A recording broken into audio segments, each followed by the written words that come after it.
அடுத்த வாட்டி கருணக்கிழங்கு வாங்கும்போது இந்த மாதிரி ட்ரை பண்ணி பாருங்கள். டேஸ்ட்டு சும்மா அட்டகாசமாக இருக்கும். தயிர் சாதம், சாம்பார் சாதம், வெரைட்டி ரைஸ் எல்லாத்துக்குமே சூப்பரான காம்பினேஷன். அது எப்படி பண்ணுறதுன்னு இந்த வீடியோவில் பார்த்துலாம்.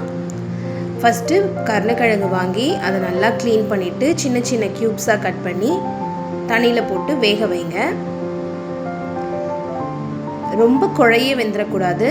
நைஃபை உள்ளே குத்தி பார்த்தீங்கன்னா ஸ்மூத்தாக போகணும், அவ்வளோதான். அந்த அளவுக்கு வெந்தால் போதும். இப்போ ஒரு பாத்திரத்தில் எண்ணெய் ஊற்றி நம்ம வேக வச்சு எடுத்தோம்ல கருணக்கிழங்கு, அதை அதில் போட்டு நல்லா ஃப்ரை பண்ணிக்கோங்க.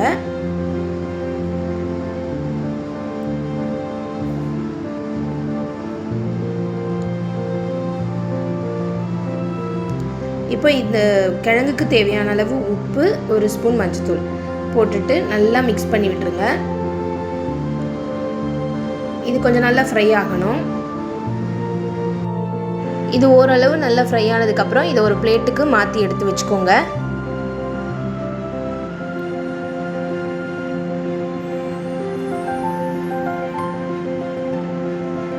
இப்போ அதே பாத்திரத்தில் கொஞ்சம் எண்ணெய் சேர்த்துட்டு 1 ஸ்பூன் கடுகு, 1 ஸ்பூன் சோம்பு போட்டு பொரிஞ்சதுக்கப்புறமா ஒரு வெங்காயம் சேர்த்துக்கோங்க. நான் இங்கே சின்ன வெங்காயம் சேர்த்துருக்கேன். உங்கள்கிட்ட எந்த வெங்காயம் இருக்கோ அதை சேர்த்துக்கோங்க.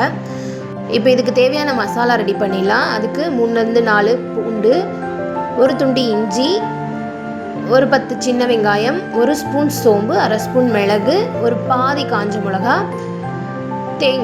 தேங்காய் வேண்டான்னா நீங்கள் ஸ்கிப் பண்ணிக்கோங்க. அப்புறம் கொஞ்சம் கருவேப்பிலை சேர்த்துட்டு நல்லா அரைச்சி எடுத்துகிட்டு வந்துடுங்க.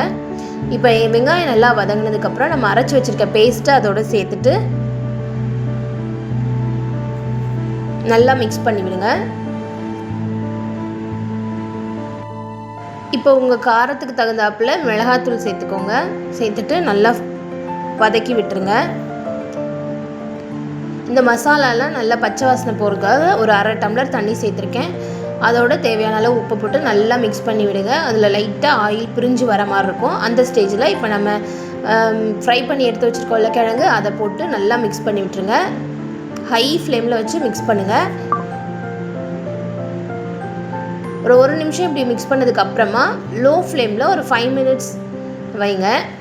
அவ்வளோதான். இந்த மசாலாலாம் அந்த கிழங்குல ஏறி நல்ல டேஸ்ட்டாக இருக்கும். நான்வெஜ் ரெசிபி மாதிரி இருக்கும். ட்ரை பண்ணி பார்த்துட்டு எப்படி இருக்குன்னு சொல்லுங்கள். தேங்க்யூ.